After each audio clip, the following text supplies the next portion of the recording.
As a home buyer or seller, your real estate agent should act in your best interest and uphold their fiduciary duties to you. But what happens when they don't? Unfortunately, some agents prioritize their own interests ahead of their clients. They may keep information from you, make decisions without your consent, or push you towards a transaction that isn't in your best interest. This is known as a breach of fiduciary duty, and it can lead to serious consequences for the client. You can lose your money on your transaction, get stuck with a property that has hidden issues, or even face legal issues down the road. That's why it's so important to choose an agent who is committed to fiduciary duties. Look for someone who is transparent, communicates clearly, and puts your interests first. And if you suspect your agent is shrinking their fiduciary duties, don't hesitate to take action. You have the right to file a complaint with your local real estate board, or Ontario, what we call RICO, or even your lawyer can help you navigate the situation. But remember, real estate transaction is one of the most important financial decisions you'll make. Make sure you have an agent you can trust and guide you through the process and protect your best interests at all times. Thanks for watching this, but I want to include something that has been on my mind for several months now. And this has happened to my new client that I took over from this agent that put them in a property that was in a multiple offer presentation.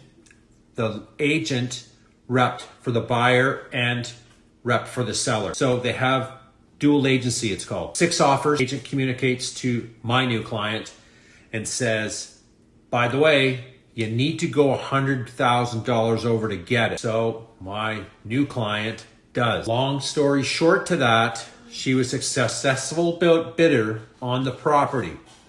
It sold for $1,257,000. We sold it 5 months ago for $920,000. Here's the catch. Local real estate brokerage, a big brokerage in the community of BARRIE and Simcoe County. They doubled in the transaction. They made $64,250. My client, new client as we call it, lost $337,000 on this transaction. One bad thing was that agent kind of broke a lot of ethics along the way to this. The next day, the new client, went back to that agent and said, you know what? There's 5 offers on the property. I think I can't afford this. I think I'm getting over my head. I think I need you to go back and offer it to those other 5 agents. The agent says, I don't have their contact information anymore. Can't do that. Lie number 1. We have a recorded showing. You have proof of an offer. We get 801. Agents should have, well, of course, keep all the offers, but required to for 2 years, I believe, to keep the 2 pages of those offers, just in case things like this arise. So again, put them first because they were making $64,250 on the transaction. And they didn't want to lose half that or give it to another agent. New client as I call it, put the house up for sale 7 or 8 days after they close the transaction. Wasn't successful. The market turned already.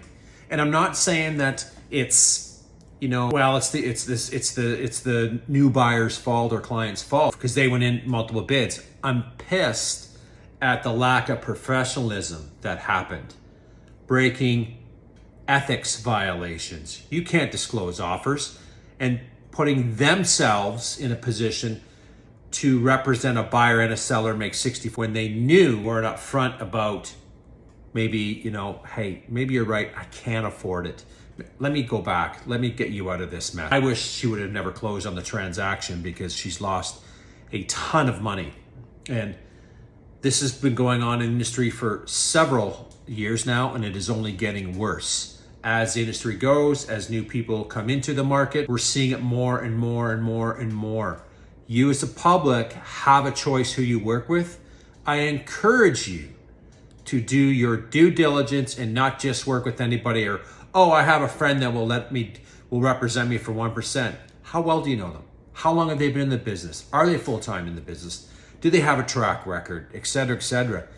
You're putting a lot of faith into someone on a big financial stage, as we might as well call that, to trust that person. Sometimes it's worth to pay more for the right people and the right outcome. Let me tell you, this poor lady lost a ton of money, and it's been bothering me for months. And I wanted to, how do I get that message out in a nice political, non-threatening way? And it's only meant to communicate to the public. No, I'm not sitting here saying I'm the best agent in the world and you should work with me. This video is not about that. I'm not about that at all. My videos are about educational, and I think this is a very big educational piece that you can learn from and take your time selecting people. Leave a comment.